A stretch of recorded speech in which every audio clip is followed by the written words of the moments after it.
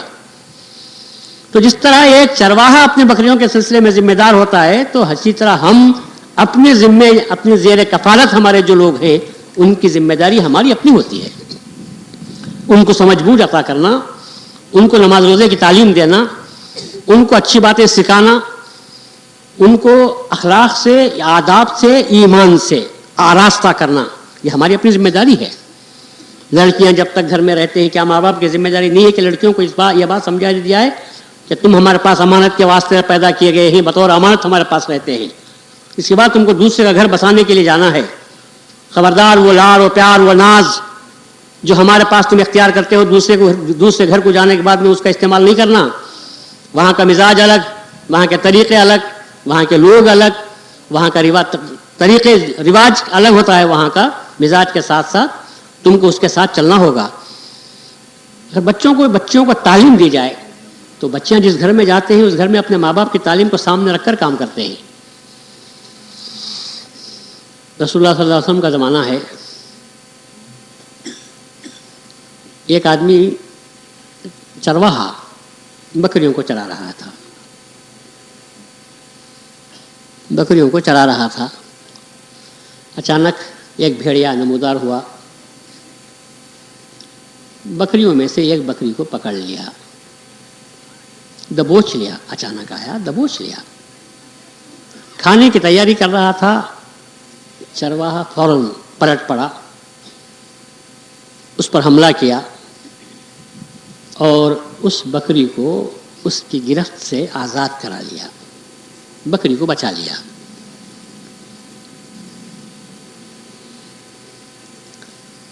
بھیڑیے نے کہا عجیب آدمی ہے، اللہ تعالیٰ نے میرا رزق اس بکری میں رکھا تھا، میں نے اس کو پکڑا تھا، لیکن تو نے میرے منہ سے میرا نوالہ چھین لیا، میرا رزق چھین لیا۔ تو وہ چرواہا پریشان ہوا، پریشان ہو کر کہا ہاں کیا بھیڑیا بھی بات کرتا ہے؟ کیا بھیڑیا بھی بات کرتا ہے؟ وہ بھی عربی زبان میں بات کر رہا ہے، فصیح زبان میں بات کر رہا ہے اور صحیح واقعہ بیان کر رہا ہے۔ اس نے حملہ کیا تھا صحیح، پکڑ لیا تھا بکری کو، یہ بھی صحیح، اور میں نے اس سے چھڑا لیا، اور اس کو احساس ہو کر کہہ رہا ہے کہ میرا رزق اللہ نے اس میں رکھا تھا تو نے کیوں چھڑا لیا؟ تو نے میرے رزق سے مجھے محروم کر دیا۔ تو اس نے پلٹ کر پوچھا کہ بھائی آج میں ایسا واقعہ دیکھ رہا ہوں ساری زندگی میں نے نہیں دیکھا، کیا یہ بھیڑیا بھی فصیح و بلیغ عربی زبان میں بات کر سکتا ہے؟ بھیڑیے نے کہا اتنی بات پر تجھے تعجب ہو رہا ہے؟ افسوس کی بات ہے، بھیڑیے نے بات کی تو تجھے تعجب؟ تیرے پڑوس میں اللہ کا ایک پیغمبر آیا ہوا ہے، لوگوں کو صحیح بات سکھا رہا ہے، اور تو آج تک اس پر ایمان نہیں لایا؟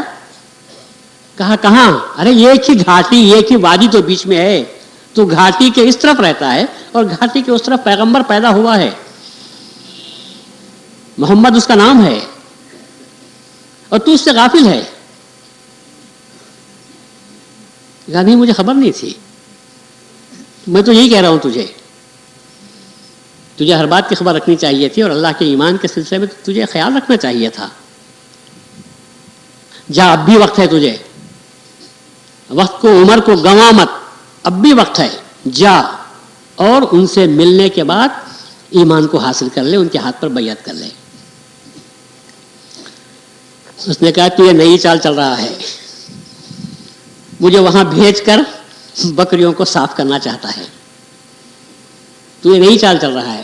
اس نے کہا قسم ہے اس محمد کے رب کی جس نے محمد کو پیغمبر بنا کر بھیجا، تیرے جا کر آنے تک میں تیرے بکریوں کی حفاظت میں رہوں گا. کتنے کا وعدہ ہے؟ تو میں وعدہ کرتا ہوں. میں وہ بھروسہ بھی کر لیا اور سیدھا رسول اللہ صلی اللہ علیہ وسلم کے پاس گیا، جا کر پورا واقعہ سنایا. رسول اللہ صلی اللہ علیہ وسلم نے فرمایا کہ تم اطمینان سے جاؤ، ایک بکری کو بھی تمہارے نقصان نہیں پہنچائے گا، برابر وہ محافظ ہے، میں دیکھ رہا ہوں کہ وہ حفاظت کر رہا ہے. تو واپس آ گیا.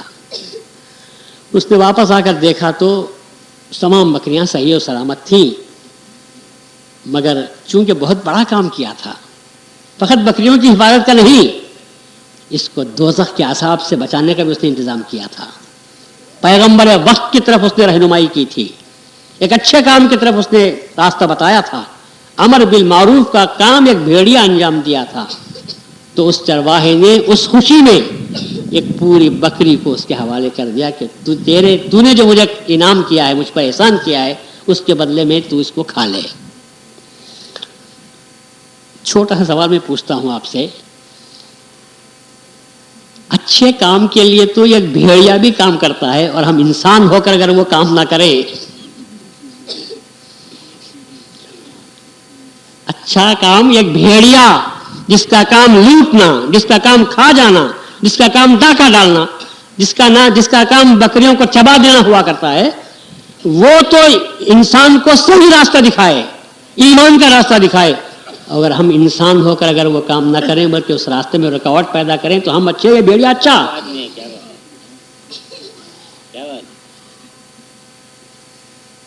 اب ہم کو فیصلہ کرنا ہے کہ ہم کیا کر رہے ہیں. ہمارا فرض تو لوگوں کو صحیح راستہ دکھانا ہے، پورے صحیح راستے سے لوگوں کو روکنا ہمارا کام نہیں ہے.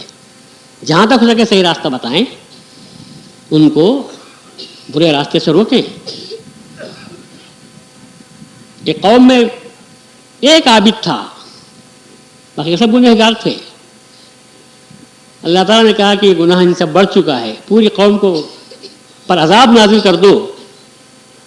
فرشتوں نے کہا کہ صاحب اس میں تو ایک ایسا عبادت گزار بندہ ہے کہ تیری یاد سے وہ ایک لمحہ غافل نہیں ہوا، کیا اس کے ہوتے ہوئے بھی اس پوری بستی پر عذاب نازل کر دیا جائے؟ اللہ نے کہا میں جانتا ہوں، پھر بھی حکم دے رہا ہوں کہ اس پوری بستی کو ہلاک کر دیا جائے. اور یقیناً عذاب آیا اور پوری بستی کو لپیٹ میں لے لیا. فرشتوں نے پوچھا کس میں کیا مصلحت تھی؟ تو اللہ نے کہا انہوں نے برا کیا، اس نے برائی کو پسند کیا اور خاموش رہا، تو اس کا حشر بھی ان کے ساتھ ہی ہونا چاہیے. تو آپ اگر آپ کے محلے میں کوئی برائی ہوتی ہے اور آپ خاموش بیٹھے رہیں تو کیا آپ بچ جائیں گے؟ خدا کے عذاب سے آپ بچیں گے؟ انسان کو روکنے کی کوشش کرنی چاہیے. پہلے تو ٹوکنے کی کوشش کرنی چاہیے زبان سے، اور اس کے بعد اگر آپ کا چل سکتا ہے تو روکنے کی کوشش کرنی چاہیے، یا نہیں تو اپنے آپ کو اس سے الگ کر لینے کی کوشش کرنی چاہیے. دل سے تو برا سمجھو کہ صاحب یہ کام غلط ہے، نیکی کے کام میں آپ کو مدد کرنی چاہیے. ہاں ظلم کا کام ہو رہا ہے، زیادتی کا کام ہو رہا ہے، گناہ کا کام ہو رہا ہے، بے ایمانی کا کام ہو رہا ہے، لوگوں کو غلط راستے پر ڈالے جانے کا کام ہو رہا ہے، ایسے وقت میں تو اس کو روکنا چاہیے. ہرگز تعاون نہیں کرنا چاہیے کہ ہم برے کام میں ہم ساتھ نہیں دیں گے. اللہ کے ساتھ ہم بولنا چاہیے کہ صاحب یہ کام برا ہے، اس کام میں حصہ نہیں لیں گے. اور اگر اچھا کام ہے تو اس سے بہت زیادہ آگے بڑھ کر حصہ لینا چاہیے، کیونکہ اللہ تبارک و تعالیٰ کی پسند کا راستہ ہے. اور سچی بات تو یہ ہے کہ پیغمبر کے بعد صحیح راستہ بتانے والے اب ہیں کون؟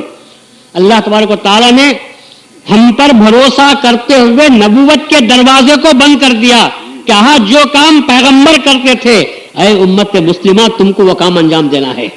پیغمبر تو نہیں، میرا کام پیغمبرانہ تم سے لیا جائے گا. کتنی بڑی ذمہ داری ہے جو آپ پر رکھی گئی ہے. اگر آپ اس ذمہ داری کو ہم پوری نہ کریں، خیر امت ہم رسول اللہ کی امت میں ہیں، یوں ہی رسول اللہ کی امت میں بن گئے.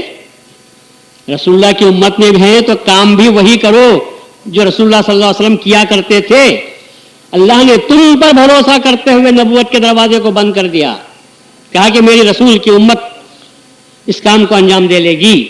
اور اگر ہم یہ کام انجام نہ دیں تو یاد رکھو خدا کے پاس سب سے زیادہ پوچھ ہم سے ہوگی کہ تم نے کیوں نہیں کیا. اور آپ برابر دیکھ رہے ہیں کہ مختلف قسم کے عذابات، مختلف قسم کے عذاب دنیا میں آ رہے ہیں. مگر یہ مصیبت ہے کہ ہم عذاب کو عذاب نہیں سمجھ رہے ہیں. یہ بھی سب سے بڑا یہ وقت کی ٹریجڈی ہے، المیہ ہے ہمارا، کہ ہم عذاب کو عذاب نہیں سمجھ رہے ہیں. ورنہ عذاب تو ہے کہ جس میں ہم سب مبتلا ہیں. اور کبھی کبھی تو بڑے بڑے عذاب اللہ دکھا دیتا ہے، کہیں طوفان کے ذریعے، کہیں طغیانی کے ذریعے، کہیں بھونچال کے ذریعے، کہیں دھرتی غم کے ذریعے. یہ سب عذاب ہیں جو ہماری بد کرداری، ہمارے گناہوں کی پاداش میں اللہ کے پاس سے چیز آتی رہتی ہے. لیکن ہم کو اس بات کا مطلق احساس نہیں ہے. سب سے بڑھ کر عذاب، ہمارے باہر جانے کی ضرورت نہیں. لوگوں، عذاب کو دیکھنا ہو تو خود ہمارے اپنے گھروں میں دیکھو. کون سا گھر ہے جس میں لڑائی جھگڑے نہیں؟ کون سا گھر ہے جس میں لڑائی جھگڑے نہیں؟ کون سا گھر ہے جس میں میاں بیوی میں اختلاف نہیں؟ کون سا گھر ہے جس سے گھر بچی گھر جا کر ماں باپ کے گھر مہینے برسوں بیٹھ جاتی ہے اور صاف طور پر کہتی ہے میں وہ گھر کو جانے کے لیے تیار نہیں؟ کیا یہ ہمارے گھر میں عذاب نہیں ہے؟ ایک کھاتا پیتا خوشحال میاں بیوی کی محبت سے بچے ہوتے ہیں پیدا ہونے والے، ایک چھوٹا سا پریوار جو محبت تو ایک دوسرے سے پیار اور محبت میں زندگی بسر کرتا ہے، اس میں اگر دراڑیں پڑ جاتے ہیں، اس سے بڑا عذاب اور کیا ہو سکتا ہے؟ میاں بیوی ادھر الگ جل رہی ہے اور میاں الگ ادھر پریشان ہیں، اور دونوں سے بڑھ کر لڑنے والے آپ کو معلوم ہے بیوی بھی کم لڑتی ہے، میاں بھی کم لڑتے ہیں، لڑنے والے ان کے خاندان والے زیادہ لڑتے ہیں. ارے بلائیں گے نہیں، چھوڑ دینا چاہیے، ایسی کو ہم بلائیں گے نہیں. کون بولتے ہیں یہ؟ اوپر والے بولتے ہیں، ماں بولتی ہے، باپ بولتے ہیں، بھائی بولتے ہیں. وہ بیچارہ پریشان ہے کہ میں ماں کو چھوڑوں یا باپ کو چھوڑوں، بھائی کو چھوڑوں. اس کا خیال تو بلا لینے کا رہتا ہے، مگر ان کے جو زور دیکھتا ہے تو خاموش ہو جاتا ہے. لڑکی کو بھی ماں باپ کا مجبور کرتے ہیں، نہیں ایسے گھر کو نہیں جانا، بیٹھ یہیں پر. اب وہ لڑکی کیسے منہ سے کہے گی کہ نہیں مجھے مرد چاہیے، میں جانا چاہتی ہوں؟ بے حیا کے نام سے اس کو یاد کریں گے. یہ ہمارے گھروں میں ذہن عذاب موجود ہے، اور فقط تعلیم نہ ہونے کی وجہ سے، اسلامی تعلیم نہ ہونے کی وجہ سے. اگر اسلامی تعلیم بچیوں کو دی جائے تو میں سمجھتا ہوں گھر جنت کا نمونہ بن سکتا ہے. جنت تو جہنم کا بنانا آپ یقین مانیے مرد کے ہاتھ میں نہیں، عورت کے ہاتھ میں ہے. گھر کو جنت بھی بنا سکتی ہے عورت، اور گھر کو جہنم بھی بنا سکتی ہے.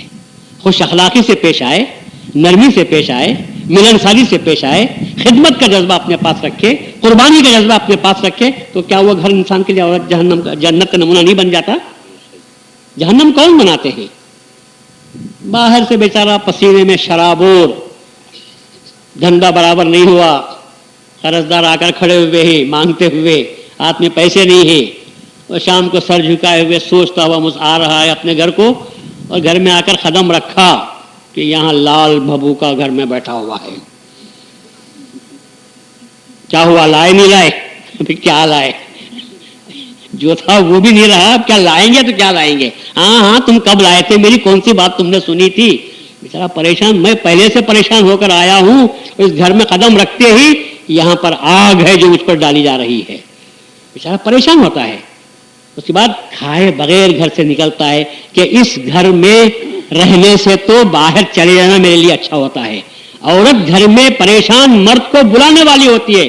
خدیجہ الکبریٰ رضی اللہ تعالیٰ نے رسول اللہ صلی اللہ علیہ وسلم کو جب پریشان تھے، اور اتنے پریشان تھے کہ پسینے میں شرابور تھے، بخار چل رہا تھا، جاڑا چل رہا تھا، آپ کو اندیشہ تھا کہ مجھے کچھ ہو جائے گا، یہ کہہ رہے تھے کہ مجھے جان کا اندیشہ پیدا ہو گیا ہے، خدیجہ اب میں بچوں گا نہیں، ایسا واقعہ میں نے دیکھا ہے کہ بچوں گا نہیں.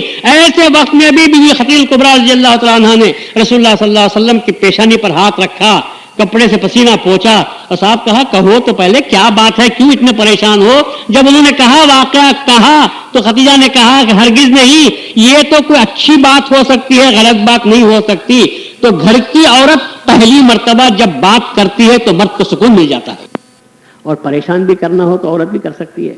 ہاں ایسا ہو گیا، میں بولتی تھی مت جاؤ غار میں جا کر مت بیٹھو، وہ باہر کا اثر ہو گیا، اب وہ پریشان ہو گیا. وہ جبرائیل آئے تھے، بس گھر کی عورت نے کہا کہ وہ باہر کا ہے، جن آیا ہوگا، بھوت آیا ہوگا، چلو باپو کے پاس جائیں گے، بات ختم ہو گئی. ذہن پورا اللہ کی طرف سے ہٹا اور باطل کی طرف چلا گیا. آج ہر گھر میں، آج کون سا گھر ہے جس میں جن نہیں ہے؟ آج کون سا گھر ہے جس میں بھوت نہیں؟ آج کون سا گھر ہے جس میں آسیب نہیں؟ آج ہر گھر میں ہے. اور لوگ مجھے پوچھتے ہیں کہ میاں کیا ہے؟ بولوں گا ہے بھائی، ہر گھر میں بھوت ہے، جن ہے، شیطان ہے، ہر گھر میں ہے. وہ آپ کو کیسے معلوم ہوا؟ کیسے معلوم ہوا؟ اللہ کو سجدہ نہیں کرنے والا شیطان ہے.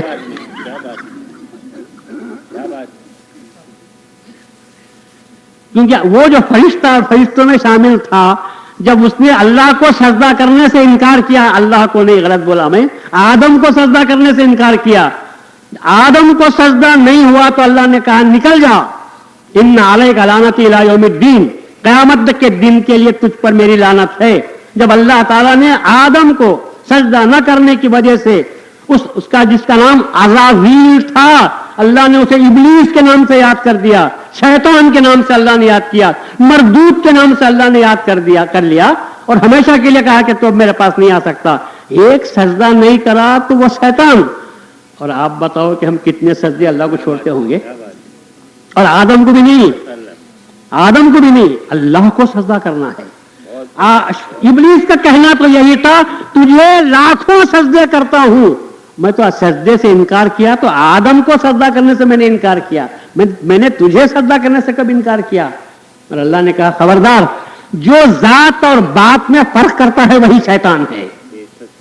میری ذات الگ، میری بات الگ. ہم اسی لیے کہتے ہیں کہ صاحب رسول اللہ کو مانتے ہو تو رسول اللہ کی ذات کو ماننے والوں رسول اللہ کی بات کو بھی مانو. جو رسول کی ذات میں اور رسول کی بات میں فرق کرتا ہے اس کو کیا کہنا چاہیے؟ رسول اللہ کی ذات آمنا صدقنا، رسول اللہ صلی اللہ علیہ وسلم خیر الرسول، افضل الانبیاء، خاتم النبیین، سردار انبیاء، سردار اولیاء، نبی رحمت، سب رسول اللہ کے فضائل ہیں. رسول اللہ نے کہا ایمان لاؤ تو ہم ایمان لائے. رسول اللہ نے کہا جنت، دوزخ، قیامت. رسول اللہ نے تو یہ بھی کہا کہ مہدی آنے والے ہیں، جب وہ آئیں تو ان کے ہاتھ پر جاؤ، ان کے ہاتھ پر بیعت کرو. نہیں، یہ سب باتوں کو تو ہم مانتے ہیں مگر یہ حدیث کو ہم نہیں مانتے. شیطان بھی تو یہی کہا تھا تیری سب باتیں مانتا ہوں، آدم کو ماننے کی بات نہیں ہو سکتی. تو اللہ نے خلیفۃ اللہ کی بات کا انکار کرنے کی وجہ سے اللہ نے اس کو مردود قرار دیا. تو جیسا آدم خلیفۃ اللہ تھے، مہدی بھی خلیفۃ اللہ ہیں. جب ایک خلیفۃ اللہ کو نہ ماننے کی وجہ سے فرشتہ مردود ہو سکتا ہے تو مہدی کو انکار کرنے کی وجہ سے انسان کا کیا مقام ہو سکتا ہے؟ یہ ہمارے سوچنے کی بات ہے. ذات اور بات میں کبھی فرق نہ کرو. اگر میری ذات کو مانتے ہو تو میری بات بھی ماننا ہوگا. آپ آمنا صدقنا بہت بڑے عالم ہیں، آپ ایسے ہیں، آپ عزت کرتے ہیں، سب کرتے ہیں، اور میں بات کہوں تو بولے یہ بات تو ماننے کی نہیں ہے. تو معلوم یہ ہوا کہ ذات اور بات میں فرق کرنے والا ابلیس ہوتا ہے. کبھی ذات اور بات میں فرق نہ کرو. جب رسول اللہ کی بات ذات کو مانتے ہو تو بات کو مانو. جب مہدی موعود کی ذات کو مانتے، اس لیے مہدی موعود نے فرمایا تصدیق بندہ عمل است. میری تصدیق کے معنی فقط یہ نہیں کہ تم تصدیق کے طور پر کھڑے کر کرو القرآن والمہدی امامنا آمنا و صدقنا تو مہذبی ہو گئے. یقیناً تصدیق معمولی چیز نہیں ہے، بہت بڑی دولت ہے جو اللہ تعالیٰ نے ہم کو عطا فرمائی ہے. ایک خلیفۃ اللہ کی تصدیق کرنا بھی بہت بڑی نعمت ہے، مجھے اسے انکار نہیں ہے، اس کی قیمت کو میں اچھی طرح جانتا ہوں. مگر یہ کہ وہی سب کچھ ہے، اس کے سوا کچھ نہیں ہے، یہ بات بھی غلط ہے. تصدیق کرنے کے بعد جب مہدی کی ذات کی آپ نے تصدیق کی تو اس کے بعد تو آپ کے لیے عمل کا دروازہ کھلتا ہے. مہدی موعود کی باتوں کی بھی تصدیق آپ کو کرنی پڑتی ہے. اور اگر آپ نے فرق کیا ذات اور بات میں تو پھر ہم بھی شیطان قرار پاتے ہیں. البتہ اتنا فرق ہے کہ شیطان پر اللہ نے مہر کر دی ہے، اب تو قیامت تک میرے قریب بھی نہیں آ سکتا. اور اللہ نے ہم پر مہر نہیں کی ہے، توبہ کا دروازہ کھلا رکھا ہے. یہ اللہ کا بہت بڑا فضل و احسان ہے کہ آؤ 100 مرتبہ بھی توبہ توڑتے ہو تو توبہ توڑو، پھر میرے پاس آؤ تو میں توبہ کو تمہاری قبول کرنے کے لیے تیار ہوں. میری رحمت سے مایوس مت ہو، اس لیے کہ میری رحمت سے مایوس تو صرف کافر ہی ہوتے ہیں. اگر تم مومن ہے تو میری رحمت سے مایوس مت ہو. غرغرے سے پہلے بھی اگر تم توبہ کرو تو میں توبہ کو قبول کرنے کے لیے تیار ہوں. اس سے بڑھ کر اللہ کی تعالیٰ کا فضل اور کیا ہو سکتا ہے؟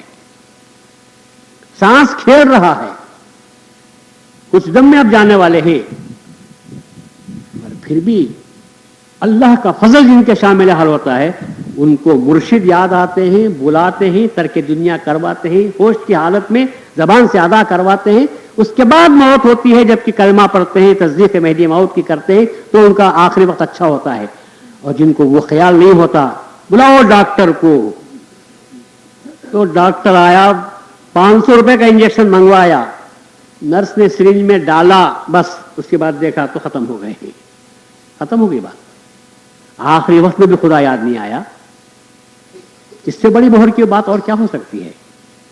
ایسے لوگوں کے اللہ کہتا ہے تب اللہ علی قلوبہم، اللہ تعالیٰ نے ان کے دلوں پر اب مہر کر دی ہے کہ ایسے آخری وقت میں بھی جب کہ اللہ کو یاد کرنا چاہیے تھا اللہ یاد نہیں آ رہا ہے. یہ بہت ہی بری بات ہے. اپنے دلوں کو کھلے رکھو اللہ تبارک و تعالیٰ کی رحمت کی بارش کو قبول کرنے کے لیے. مگر ذرا دل کو پیاسے بناؤ. زمین پیاسی ہوتی ہے تو پانی اللہ تبارک و تعالیٰ اس پیاسی زمین کی پیاس کو دیکھتے ہوئے اللہ دیتا ہے. یہ زمین کے یہ سب جانور ہیں ہمارے پاس، ہاتھ پاؤں آنکھ ناک، یہ ہمارے پاس کے جسم کے ہی سمجھو. یہ پیاسی اگر زمین دل کی پیاس ہوتی ہے تو اللہ تعالیٰ رحم کھاتا ہے، ترس کھاتا ہے، بارش برساتا ہے. اسی کو ہم توفیق الہی کے نام سے یاد کرتے ہیں کہ اللہ کی طرف سے نیک توفیق ہو گئی. اگر ایسے وقت میں بھی اگر آپ نے اللہ کی طرف توجہ نہیں کی، اللہ کو یاد نہیں کیا، تو کیا اللہ تبارک و تعالیٰ پر الزام آتا ہے کہ تم کو کیوں دوزخ میں ڈالا گیا؟ انسان کو اس بات کی ہمیشہ کوشش کرنی چاہیے کہ جہاں نیکی کی بات ہوتی ہے وہاں لپکے. پروانوں کو کون اطلاع دیتا ہے کہ شمع سلگی ہوئی ہے؟ کوئی خبر کرتا ہے جا کر؟ پوسٹ مین، ٹیلی گرام، ٹیلی فون، کوئی خبر کرتے ہیں؟ شمع کہیں آپ سلگاتے ہیں، پتا نہیں وہ لاسل کی سسٹم ہے کیا ہے؟ کچھ بھی نہیں ہے، وہ مقام عشق ہے. چونکہ پروانے کو شمع سے عشق ہوتا ہے تو تم کسی بھی جگہ پر شمع سلگا دو، پروانہ وہاں پر پہنچ ہی جاتا ہے. یہ تو میری چیز ہے. یہی حال ہونا چاہیے. مہدی موعود کا ہم کو عشق ہے تو جہاں مہدی کا نام لیا جائے گا مہدویوں کو وہاں پر لپکنا چاہیے. یہ تو اب اعلان کرتے ہیں عبدالرحیم بھائی تراٹی صاحب کھڑے ہو کر، کل کی مجلس فلاں چوک میں رکھی گئی ہے. یہ سن کر بھی نہ آئے تو اللہ کو جواب دینا پڑے گا. مگر وقت کا تقاضا تو یہ ہے. اگر ایسا ہوتا تو رسول اللہ صلی اللہ علیہ وسلم مہدی موعود علیہ السلام اپنے گھر میں نہ بیٹھتے. مہدی السلام نے تو خیر تبلیغ کی، رسول اللہ صلی اللہ علیہ وسلم نے کہاں کہاں کا آپ تشریف لے گئے تھے؟ رسول اللہ کہاں تشریف لے گئے تھے؟ مگر امت ساری دنیا پر فرض کر دیا گیا تھا کہ جاؤ اس کے ہاتھ پر بیعت کرو، اس کو مانو. اس لیے کہ وہ شمع ہے. شمع پھرا نہیں کرتی بلکہ پروانوں کو وہاں پر ڈھونڈتے ہوئے جانا پڑتا ہے. یہ تو مہدی موعود علیہ السلام کا احسان ہے کہ آپ بہت سا 10,000 تقریباً مسافت آپ نے طے کی. ہر قدم پر آپ نے مہدی اللہ تبارک و تعالیٰ کے پیغام کو دنیا کے سامنے رکھا، کیونکہ آپ کا کام دیدار کی دعوت دینا تھا. آپ اس مقام پر ہجرت کیونکہ رسول اللہ صلی اللہ علیہ وسلم نے فرمائی تھی اور اللہ کا حکم بھی تھا، تو نہ صرف سنت رسول ہے بلکہ فرض بھی تھا حضرت مہدی موعود علیہ السلام پر. اس لیے حضرت مہدی موعود علیہ السلام نے ہجرت کا فرض انجام دیا. اپنے مقام سے نکلے اور بستیوں کو جا کر وہاں پر شمع دین کی سلگاتے ہوئے آپ چلے گئے. اور جن کی قسمت میں جو پروانے تھے وہ برابر آئے، جلتے رہے اور شمع کی قدموں میں اپنے آپ کو نچھاور کر دیا. جلنے والے جلتے رہے اور ختم ہونے والے تو فوراً ختم ہو گئے. تصدیق کی اور پھر اللہ کو دیکھ اور وہیں پر ختم ہو گئے. اور جن کی قسمت میں نہیں تھا تو وہ دور سے بیٹھ کر تماشا دیکھتے رہے، اعتراض کرتے رہے، انکار کرتے رہے. جن پر مہر ہو گئی تھی اللہ نے مہر کر دی تھی، لیکن جن کے دل کھلے تھے طلب ہونی چاہیے. اگر ہمارے دل میں اللہ تبارک و تعالیٰ کے تعلق سے، دین کے تعلق سے، اچھی بات کے تعلق سے طلب ہے، اور جب طلب ہے اور کسی مقام پر آپ نے سنا، مہدی رسول اللہ نے سنا، آپ نے حدیث سنی ہے، آپ نے رسول اللہ نے کیا فرمایا تھا؟ جب تم سنو کہ کالی جھنڈیاں خراسان کی طرف سے جانے والی ہیں یا آنے والی ہیں، جب تم سنو تو دوڑو، جاؤ، ان کے ہاتھ پر بیعت کرو، اس لیے کہ اس میں اللہ کا خلیفہ موجود ہے۔ تو سنتے ہی ہمارا کیا کام ہونا چاہیے؟ لپکو۔ اور اگر ان پروانوں کو شمع سے ہٹا دیں گے تو کیا پروانے چھوڑنے کے لیے تیار ہیں؟ پروانے کہتے ہیں ہمارا جینا شمع پر قربان ہونے کے لیے ہے، اگر ہم کو شمع سے دور رکھیں گے تو ہم رہنے والے نہیں ہیں۔ یہی نہیں، اس سے بڑا عذاب نازل ہونے والا ہوگا۔ سامنے مسجد ہے،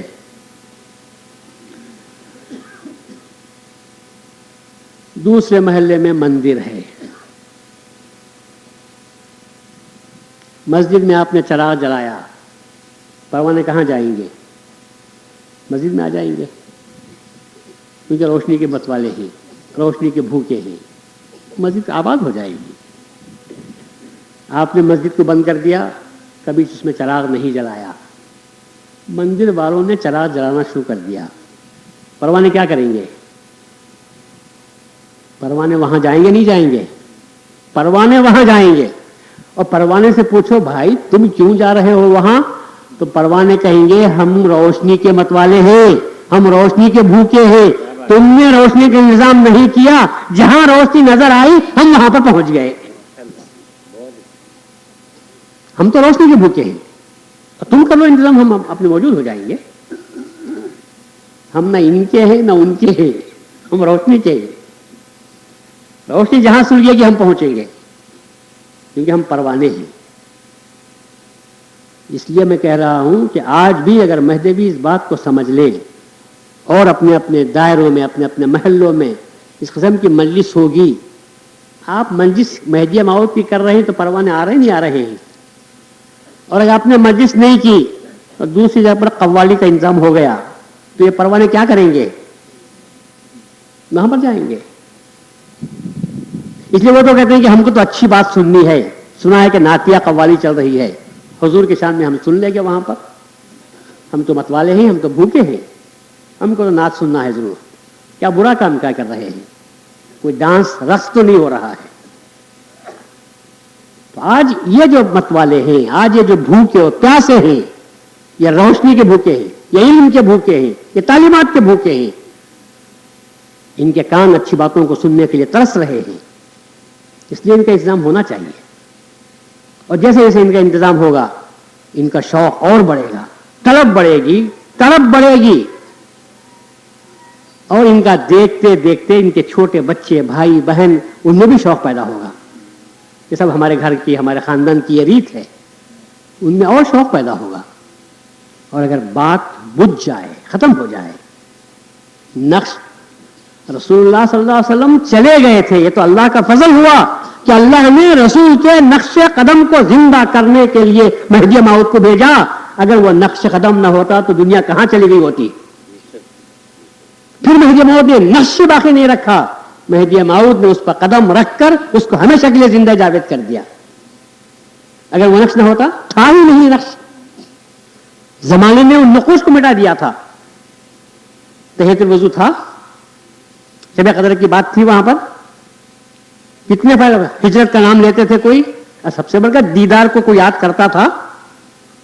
اہم امور ایسے تھے جو رسول اللہ صلی اللہ علیہ وسلم نے پیش کیے تھے، لوگوں نے بھلا دیا تھا، مذہب کے اہم ترین امور کو لوگ بھلا دیے تھے۔ اللہ تعالیٰ نے حضرت مہدی موعود علیہ السلام کے ذریعے سے ان مہمات الامور، ان بڑے بڑے کاموں کو زندہ کرنے کے لیے، رسول اللہ صلی اللہ علیہ وسلم کی چھوٹی چھوٹی سنت کو زندہ کرنے کے لیے اللہ تعالیٰ نے مہدی موعود جیسے خلیفۃ اللہ کو دنیا میں بھیجا کہ آپ رسول اللہ کی سنت کو زندہ کریں، اللہ تبارک و تعالیٰ کی تعلیمات کو آپ عام کریں، کتاب اللہ کی تعلیمات کو عام کرنے کی ضرورت ہے۔ تو حضرت مہدی موعود نے وہ فرض انجام دیا ہے۔ جتنا فرض امر بالمعروف اور نہی عن المنکر کا حضرت مہدی موعود علیہ السلام نے انجام دیا، رسول اللہ صلی اللہ علیہ وسلم کے بعد کسی نے وہ کام انجام نہیں دیا۔ اور اس بنیاد پر انجام نہیں دیا جس بنیاد پر کہ رسول اللہ نے انجام دیا تھا. کسی کا خوف نہیں، ملامت کرنے والوں کی ملامت کا خوف کیے بغیر، بادشاہوں کے روب و داب کا لحاظ کیے بغیر، کسی مت والے اور شرابی کی گالی گلوچ کا خیال کیے بغیر اللہ کے احکام کو پہنچا دینا بہت بڑی بات ہے. اور یہ کام وہی کر سکتا ہے جو اللہ تبارک و تعالیٰ کا خلیفہ ہے. اور حضرت مہدی موعود نے اپنے زمانے میں اپنے بعد کے لوگوں میں وہ روح پھونک دی تھی اسلام کی، جس کی وجہ سے حضرت نے آپ کے خلفاء نے وہی کام انجام دیا. چاروں طرف خلفاء پھیلے ہوئے ہیں، آپ دیکھیے بلوٹ شریف میں ہیں تو ثانی مہدی رضی اللہ عنہ نے کام کیا. لیکن طرف چلے جاتے ہیں تو حضرت شاہ نعمت رضی اللہ عنہ کام کرتے ہیں لوگر شریف میں. حضرت بلوٹ میں کام کرتے ہیں، ہمارے شاہ دلاور رضی اللہ عنہ بورکھیڑے میں کام کرتے ہیں. بندگی میں رضی اللہ عنہ نے گجرات میں کام کیا. امندرہ میں شاہ نظام نے کام کیا. پھیل گئے تھے چاروں طرف اللہ کے دین کو عام کرنے کے لیے بیان قرآن کے ذریعے سے، اور اس سے زیادہ اپنے حسن عمل کے ذریعے سے. عمل کی بات ہی کچھ اور ہوتی ہے. عمل کی بات کچھ اور ہوتی ہے. عمل میں اتنی طاقت و قوت ہوتی ہے، عدل و انصاف کے ساتھ آدمی جب کام کرنے بیٹھتا ہے تو اتنی بڑی طاقت ہوتی ہے کہ دنیا اس کے سامنے جھکنے کے لیے تیار ہے. عمر فاروق کا زمانہ ہے، بیت المقدس فتح ہو چکا ہے. عیسیٰ علیہ السلام کا ایک مجسمہ رکھا ہوا تھا جس کی لوگ پرستش کرتے تھے. جب مسلمانوں نے اس کو فتح کر لیا، حضرت عبداللہ ابن عمرو ابن العاص بہت بڑے صحابی، جنرل بھی تھے، جری بھی تھے، بہادر بھی تھے، وہ فوج کے سپہ سالار تھے. فتح ہو گیا. جب بھگدڑ ہوئی ہوگی، فوجی اندر داخل ہوئے ہوں گے، تو کسی فوجی نے عیسیٰ علیہ السلام کے مجسمے کی ناک کاٹ لی. ناک کاٹ لی، خاموشی سے چلا گیا. دوسرے دن جب عیسائی اپنے مجسمے کو دیکھنے کے لیے گئے عیسیٰ علیہ السلام کے، تو ناک کٹی ہوئی ہے. اب آپ سمجھ سکتے ہیں کہ جو عیسیٰ کو خدا کے طور پر مانتے تھے، جب ان کی ناک کٹی ہوگی تو کیا حالت پیدا ہوئی ہوگی. سب غصے میں بھرے ہوئے ہیں، پوری عیسائی دنیا ایک ہو گئی ہے. خبر پہنچی کہ مسلمانوں نے ہمارے عیسیٰ علیہ السلام کے مجسمے کے ناک، عیسیٰ کی ناک کاٹ لی. چاروں طرف ہرکارے گئے، ایک طوفان بدتمیزی پیدا ہوا. غم و غصے میں بھرے ہوئے نوجوانوں کا سیلاب امٹنے لگا. شکست ہوئی ہے، شکست کے زخم ابھی تازہ تھے کہ ایسے میں یہ بات ہو گئی. پھر سے جوش ابھرنے لگا، مسلمانوں کے خلاف نفرت کے جذبات پرورش پانے لگے، اور طے کیا کہ ابھی ہم چھوڑیں گے نہیں. پھر سب کے سب جمع ہوئے، ریزولوشن پاس ہوا اور کہا کہ جا کر اس گورنر سے یا سپہ سالار سے ملنا چاہیے اور صورتحال کا اس کے لیے مداوا کیا ہے اس کے پاس سے پوچھنا چاہیے، ورنہ ہم پھر جو کام آگے کرنا ہے ہم آپ کے طور پر کام کریں گے. اسلامی دنیا میں بھی برابر پریشانی موجود ہے کہ اب یہ جو بات ہے، اللہ تبارک و تعالی حق کا ساتھ دیتا ہے. ناحق اگر کوئی کام کریں گے تو کیا اللہ وہاں ساتھ دے گا؟ مسلمانوں کو یہ بات بھی دل میں بیٹھی ہوئی ہے. اب تک جو ہم نے کیا اللہ کے نام کو بلند کرنے کے لیے کیا تھا، اور یہ کام جو غلطی سے کسی ایک سپاہی نے کر دیا ہے، یہ کام صحیح کام نہیں ہوا ہے. لوگ آئے وفد کی شکل میں، سپاس نے وہ پیش کیا، ان کا جو وقت پیش کرنا تھا، عرضداشت ان کی پیش کرنی تھی، ڈیمانڈ تھا ان کا، صاحب یہ اس خاطی کو ہمارے حوالے کیا جائے نہیں، جس نے کیا ہے اس کو پیش کرو، ہم اس کے ناک کاٹیں گے. اگر یہ مطالبہ ہوتا تو صحیح ہوتا. باطل سامنے آ رہا ہے، آپ دیکھیے، آپ حیرت کریں گے کہ انہوں نے جو مطالبہ پیش کیا تھا، جب آپ کے سامنے میں کہوں گا آپ سنیں گے تو سانپ سوکھ جائے گا. انہوں نے کہا کہ ہم کسی قیمت پر خاموش بیٹھنے والے نہیں ہیں. ہم اس کے جواب میں صرف یہ چاہتے ہیں رسول اللہ صلی اللہ علیہ وسلم کا مجسمہ بنایا جائے اور ہم کو اجازت دی جائے کہ ہم اس کی ناک کاٹ لیں. ہم کو اجازت دی جائے کہ ہم ان کی ناک کاٹ لیں. ہمارے دل ٹھنڈے ہوں گے, ہمارا جوش ٹھنڈا ہوگا. اگر اس سے کم کسی بات پر ہم رضامند نہیں ہو سکتے.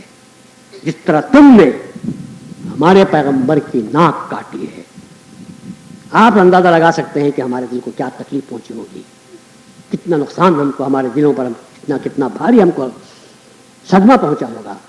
اس کا واحد علاج یہی ہے, ہم یہی چاہتے ہیں کہ آپ مجسمہ رسول اللہ صلی اللہ علیہ وسلم کا تیار کریں اور آپ سب کے سامنے ہم ان کی ناک کاٹ لیں. کیا مسلمان اس کو کوئی برداشت کرنے کے لیے تیار ہے؟ پہلے تو مجسمہ بنانے کی اجازت کون دے گا, تو پھر اس کے بعد یہ مطالبہ. کاٹنا نہیں کاٹنا تو بڑی بات ہوئی, مطالبہ کرنا کتنا بڑا گناہ ہو رہا ہے. کتنی ہمتیں ان کی بڑھ گئی تھیں, جوش و جذبات میں کہاں تک وہ پہنچ گئے تھے کہ انہوں نے اتنا سنگین بڑا مطالبہ مسلمانوں کے سامنے پیش کر دیا ہے. ہاری ہوئی قوم جیتی ہوئی قوم کے سامنے یہ مطالبہ کر رہے ہیں. کتنا ان کے جوش و جذبات کی کیفیت کا آپ اندازہ لگا سکتے ہیں, کتنے پیک پر پہنچ چکے ہیں, اونچی چوٹی پر پہنچ کے انہوں نے مطالبہ کیا ہوگا. یا نہیں تو پھر ہم کو کام کرنے کا موقع دے دیا جائے, ہم جیسا مناسب سمجھے کے کام کریں گے. بہت سنگین بات تھی. عمرو بن العاص نے اعلان کیا کہ بھائی یہ مطالبہ تو ان کا بڑا سخت ہے, جس نے ناک کاٹی ہے وہ میرے سامنے آ جائے اور ناک کو لا کر رکھ دے, اور ہم اسے کہیں گے کہ اس نے ناک کاٹی ہے, تم بھرے دربار میں اس کی ناک کاٹ سکتے ہو. کوئی مسلمان تیار نہیں بولنے کے لیے کس نے کاٹی, سب اپنے پر خاموش ہیں. عمرو بن العاص, عبداللہ ابن عمرو بن العاص نے کہلا بھیجا کہ ہمارا جواب سننے کے لیے آپ آ جائیے فلاں تاریخ کو, فلاں وقت پر, فلاں مقام پر. پورے عیسائی موجود ہیں, میدان پورا بھرا ہوا ہے, جواب سننا ہے. حضرت نے آگے بڑھ کر کہا اللہ تبارک و تعالیٰ نے ہم کو تم پر کامیابی عطا فرمائی, سچے دین کو ہم لے کر دنیا میں آئے تھے, اللہ نے ہمیں غلبہ عطا فرمایا. تمہارے جان و مال کی حفاظت ہمارے ذمے ہے, تمہارے مقدس جو لوگ ہیں ان کی صیانت اور حفاظت بھی ہمارے ذمے, تمہارے جو عبادت خانے ہیں ان کو بچانا بھی ہمارا فرض تھا. میں اعلان کرتا رہا لیکن کوئی تیار نہیں ہوا ہے, معلوم نہیں کہ کس نے کیا. لیکن فوج کے سپہ سالار ہونے کی حیثیت سے میں اس کو یہ سمجھتا ہوں کہ یہ میرا گناہ ہے. اس لیے میں آج آپ حضرات کے سامنے اپنے آپ کو تیار کر کے کھڑا ہوا ہوں کہ میں اپنے فرائض کی ادائیگی کے سلسلے میں نے مجھ سے بڑی کوتاہی ہوئی ہے, اس لیے یہ میری تلوار ہے. اگر آپ چاہیں تو میری ناک سب کے سامنے آپ کاٹ سکتے ہیں کہ میں فوج کا بڑا ہوں, اور یہ سزا دینے کے لیے, یہ سزا پانے کے لیے میں تیار ہوں. عیسائی پریشان تھے کہ فوج کا اتنا بڑا سپہ تھا جس نے ہم کو شکست دی ہے میدان جنگ میں, کیا وہ اپنی ناک کٹانے کے لیے بھی تیار ہو سکتا ہے؟ مگر بات اتنی معقول پیش کی تھی, اخلاق کا وہ بہترین نمونہ پیش کیا تھا کہ وہ لوگ بھی سوچنے کے لیے تیار ہوئے. ان کا جنرل آگے بڑھا, تلوار کو ہاتھ میں لیا کہ اچانک ایک سپاہی دوڑتا ہوا آیا اور کہا اس کی ناک کاٹنے کی ضرورت نہیں, یہ ناک بھی ہے اور یہ میں بھی ہوں جو میں نے ناک کاٹی تھی. یہ عیسیٰ کی ناک ہے جو میں نے کاٹ لی تھی, اور میں نے کاٹی تھی ناک. یہ ہم نے وہاں سے کہا خاطی موجود ہے, اس سے بدلہ لیا جائے. لیکن عیسائی لوگوں نے کہا تمہارا مذہب کتنی اونچی تعلیم دیتا ہے اتنی اونچی تعلیم دیتا ہے کہ تمہارا ایک جنرل گناہ نہ کرنے کے باوجود اپنی ذمہ داری کو محسوس کرتا ہوا کہتا ہے کہ مجسمے کے مقابلے میں میری ناک کاٹ لی جائے، حالانکہ تم جیت چکے تھے. اور اپنے سردار کی ناک کٹتے ہوئے دیکھتا ہے تو ایک سپاہی آ کر ناک بھی پیش کرتا ہے اور اپنے جرم کو بھی قبول کر لیتا ہے. تو معلوم یہ ہوا کہ یہ تمہاری خوبی نہیں، تمہارے پیغام کی خوبی، تمہارے پیغمبر کی خوبی ہے.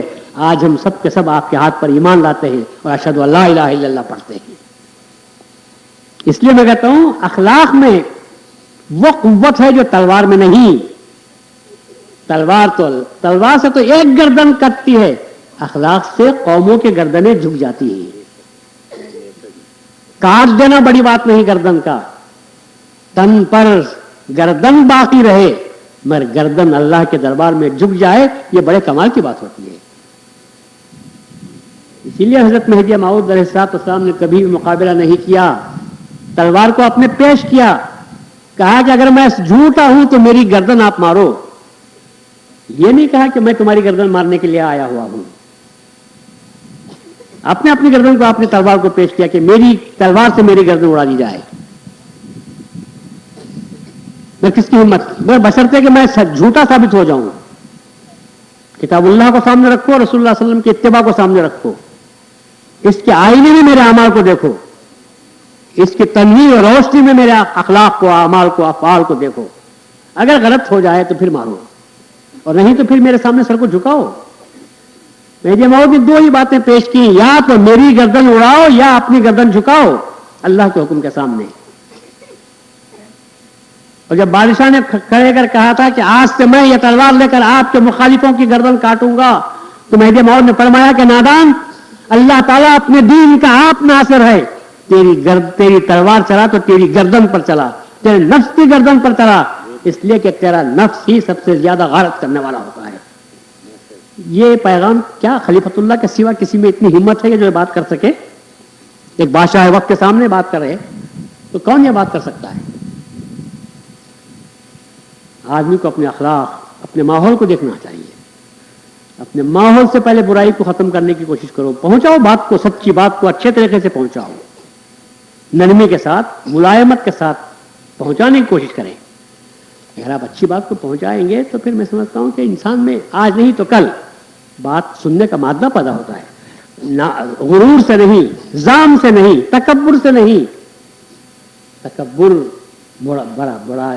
بڑائی اپنے آپ کی بہت ہی برائی ہے، سب سے بڑی برائی بڑائی ہے. آدمی اگر جھک کر کام کرتا ہے تو بہت اچھا رہتا ہے. اور خصوصاً فیض عطا کرنے والوں کو تو جھکنا چاہیے. فیض دینے والوں کو اکڑ کر فیض دیا جاتا ہے نہیں، فیض لیا بھی جاتا ہے تو جھک کر نہیں. فیض دینے والا اکڑتا ہے اور فیض دینے والا جھکتا ہے. تواضع کا طریقہ صاحبو سیکھو صراحی سے. تواضع کا طریقہ صاحبو سیکھو صراحی سے، کہ جاری فیض بھی ہے اور جھکی جاتی ہے گردن بھی. گلاس کھڑا ہوا ہے اکڑ کر، خالی ہے، وہ سراہی پانی دینے والی ہے، فیض عطا کرنے والی ہے. جھکتی ہے تو سراہی جھکتی ہے کہ گلاس جھکتا ہے؟ گلاس جھک جائے تو جو ہے وہ بھی ختم ہو جائے گا. اسی لیے اللہ نے کہا خالی کو باقی رکھو، خالی برابر کھڑے رہتا ہے. اللہ نے سراہی کو حکم دیا کہ نہیں، تو فیض دینے والی ہے تو تجھے جھکنا چاہیے. تو ہمیشہ ہم دیکھتے ہیں سراہی کو پکڑ کر اس کی گردن کو جھکاتے ہیں تو سراہی کا پانی گلاس میں آتا ہے. اور اگر مجھ جیسا آدمی اکڑ کر بیٹھوں کہ صاحب آؤ اس کو لینا ہے میرے پاس، تو بیچارے گلاس کھڑے کھڑے کب تک کھڑا رہے گا، چلے جائے گا. یہ جھکتی بھی نہیں، دیتی بھی نہیں کچھ بھی.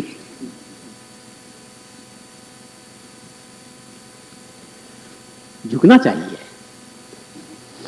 جھکیں گے تو فیض ملے گا سب کو. یہ خالی ہے ان کے لیے تو سراہی، جھکنے میں سراہی کو آر بھی نہیں ہونا چاہیے، کیونکہ تیری پیدائش کا مقصد یہ ہے کہ جو خالی ہے وہ بھر جائیں تو تیرا کام پورا ہو گیا. اکڑنے سے کوئی حاصل نہیں ہوتا. اچھی بات بھی آپ کہتے ہیں تو اکڑ کر کہو گے تو اس کا اثر برا ہوتا ہے، اور اگر نرمی سے بات کریں گے تو اس کا اثر بہت اچھا ہوگا. تو دنیا آج